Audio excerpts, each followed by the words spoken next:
Covering news where you live. This is 5 News. Well, thank you for joining us here for the latest news and weather where you live. I'm Joe Ellison. First, we have an update on a deadly crash in Fayetteville from this weekend. 43-year-old Zachary Saley of Fayetteville has been identified as the victim, who was driving a motorcycle. According to the crash report, a Honda stopped to make a left turn into a driveway on Mount Comfort. Another Honda behind it successfully stopped, but a third vehicle behind them, a Ford, failed to stop, causing this crash. The Ford swerved, according to the report, to the left, hitting one of the Hondas and then hitting the motorcyclist head on. Zachary Saley died at the scene.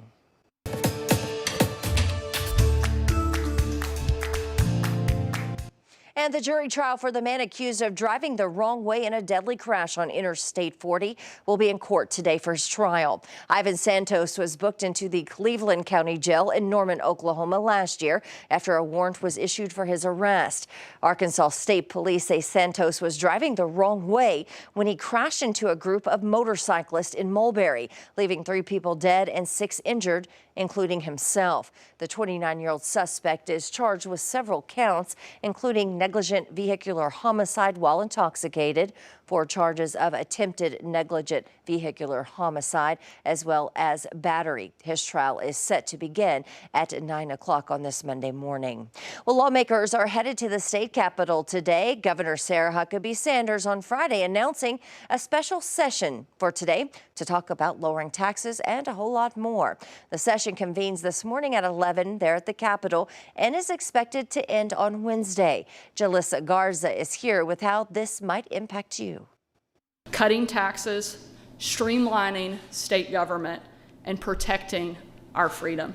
Those are the 3 major goals Governor Sarah Sanders says she wants lawmakers to tackle during a 3-day special session starting Monday. Arkansas has Tennessee on one side and Texas on the other. Both are zero-income tax states, making it hard sometimes for Arkansas to be competitive. Filed Friday afternoon, House Bill 1001 aims to cut taxes even more than they did during the regular session. We will have permanently shaved $250 million off of annual personal income taxes and $58 million off of annual corporate income taxes. These proposed cuts would lower the state's personal income rate to 4.4%, something other state lawmakers are already behind, like State Senator Jonathan Dismang. He says a big thing that will help is a $150 credit and a $300 one for married couples. A lot of that's going to depend on DFA. So the sooner they change the withholding tables, the sooner that's going to be reflected in people's paychecks. But they are guaranteed to start seeing it when the filing tax season comes in 2024. Another topic the governor wants to tackle, Arkansas's Freedom of Information Act, saying our current law puts her and her family at risk. We will update sections of the law so that the sources and methods Arkansas State Police uses to protect me and my family outside of the governor's mansion are not subject to disclosure. Well, meanwhile, in Oklahoma, early voting is underway in a number of bond elections across the state. In LaFleur County, voters in Panama and Heavener are deciding issues that will benefit schools. In Heavener, the district wants to pave parking lots district-wide, making a number of improvements to the football stadium and build a new ag barn. In Panama, the district is planning a new 7th and 8th grade center if a nearly $6 million bond issue is passed. It would include middle school classrooms and a band room for 5th through 8th graders. Election day is tomorrow on Tuesday. All right, before we get to more news, let's get a check of that weather with meteorologist Bella Grace. Hey, Bella. Hey, we're feeling cool outside, cloudy. Clouds are going to be building into the afternoon as we get some possible pop-up showers later this evening. Northwest Arkansas is not getting much higher than the 80s today. The River Valley is getting into those mid-80s, but still seeing a lot of clouds. That's keeping us real cool today. Like I said, highs are in the 80s to mid-80s. Real cool. We're just seeing a lot of clouds and showers headed our way tonight into this afternoon.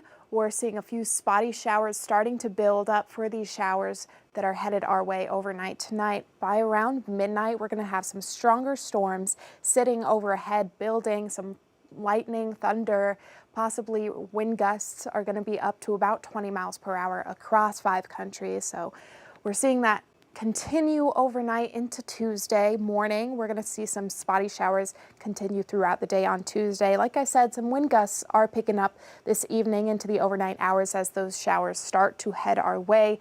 A high of about 23-mile-per-hour gusts in the River Valley. So we are getting some strong winds out there tonight. Lows are dipping down close to those 50s, staying closer to those low 60s across the board. Some of us are going to be feeling a little bit warmer, some a little cooler.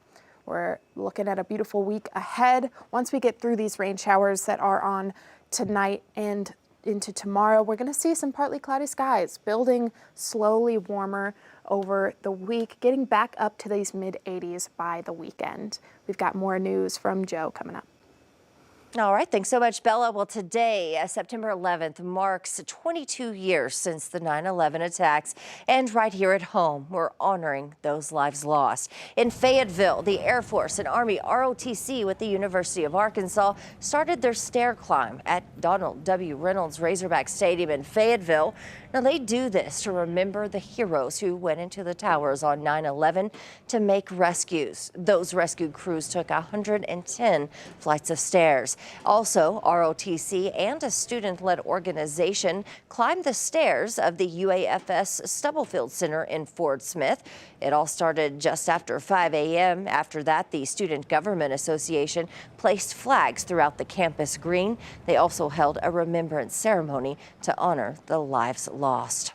Well, thank you for joining us here today for the latest news and weather where you live. Catch up with us again tomorrow right here for more. Have a great day.